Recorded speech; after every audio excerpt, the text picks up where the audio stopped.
O estudo, conduzido pelo especialista Rafael Calabria, do Instituto de Defesa do Consumidor, com Rafael Drummond, consultor em planejamento urbano, revela um aumento de mais de 20% na remuneração das empresas de transporte da cidade desde a implementação da tarifa zero aos domingos em dezembro do ano passado. Esse aumento equivale a R$ 2,5 milhões de reais por domingo. A SP Trans, empresa responsável pela administração do transporte urbano de São Paulo, nega essa informação. A SP Trans, ela argumenta de que a remuneração hoje vigente é uma remuneração por custo, né? Porém, não é o que as planilhas têm demonstrado, principalmente em relação aos domingos. O argumento da prefeitura de que não aumentou o custo é falso. Isso a gente pode já declarar com bastante clareza. E, no final das contas, é aproximadamente R$ 10 milhões de reais por mês a mais que eles estão pagando às empresas. Apesar de implementar a tarifa zero, não houve aumento significativo na procura pelo transporte aos domingos. O estudo revela um aumento de apenas 20% no número de usuários nesse dia. Além disso, o volume de ônibus circulando nesse período é o mesmo. A intenção da SP Trans é quanto mais passageiros dentro do ônibus, melhor. Então não é porque a gente coloca no final de semana um veículo que opera, um veículo padrão, que é 12 metros, e coloca um articulado no fim de semana, que isso resolve o problema. Não, você manteve ainda o mesmo intervalo do ônibus, que é o intervalo que já é alto no domingo, e você só colocou um ônibus maior para colocar mais pessoas. Então você não resolveu o problema. Você só colocou mais pessoas dentro do mesmo ônibus, que vai acabar ficando esperando mais tempo para ele passar.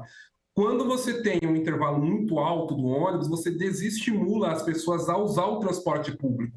A gente esperava um aumento muito maior no domingo. Isso pode estar atrelado à questão até mesmo do quão precário é o serviço aos domingos, né? Você tem uma diminuição muito grande de veículos, de número de veículos e número de linhas circulando em relação aos dias de semana. Então, se pessoas têm já dificuldade de começar a utilizar o sistema nos dias de semana, porque muitas vezes não conhecem bem o trajeto, ou acha que demora para passar o ônibus durante a semana, nos finais de semana e no domingo, principalmente, é muito pior. Para que a tarifa zero em São Paulo fosse efetiva, garantindo recursos e qualidade no serviço prestado, seria necessário que a Prefeitura modificasse a forma de remuneração das empresas, atualmente determinada pela quantidade de passageiros, para um modelo baseado na quilometragem rodada. No entanto, o prefeito Ricardo Nunes adiou essa mudança para o ano que vem, deixando para a próxima gestão. O principal problema começa desde como foi firmados os contratos com as empresas de ônibus, porque pela licitação que houve recentemente, ela praticamente remunera a ineficiência das empresas, porque as multas são muito baixas, enquanto a remuneração é sempre muito alta.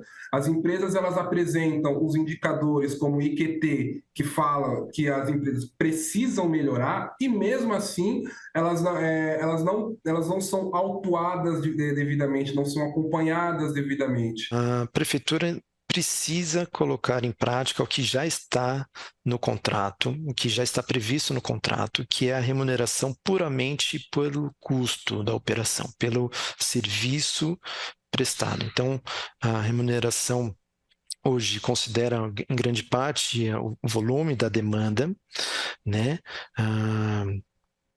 Mas isso foge com relação ao que é o custo real das empresas.